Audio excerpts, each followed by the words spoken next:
చంద్రబాబు మరోసారి ప్రజల్ని మోసం చేయడానికి సిద్ధంగా ఉన్నారంటూ మండిపడ్డారు మంత్రి పెద్దిరెడ్డి రామచంద్రారెడ్డి. గతంలో ఇచ్చిన ఏ ఒక్క హామీ అమలు చేయలేదని ఫైర్ అయ్యారు.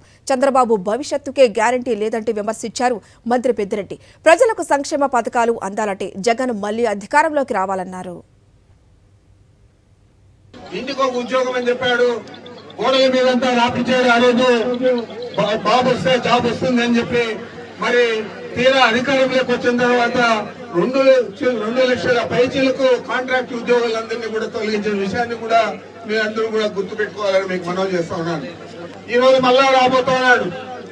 ఈ రోజు మళ్ళా ఎన్నికలకు వచ్చి మీ అందరికీ కూడా మీ భవిష్యత్తుకు నా గ్యారంటీ అని చెప్పి ఒక పాంప్లెట్ వేసి గోడలకంతా కూడా అతికించడం జరుగుతాం.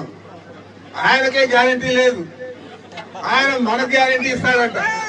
ఆయన ఇచ్చిన హామీలన్నీ కూడా ఈ మధ్య జరిగిన అసెంబ్లీ సభలో ఆ సభ సాక్షిగా జగన్మోహన్ రెడ్డి గారు ఒక స్లైడ్ వేసి చూపించడం జరిగింది.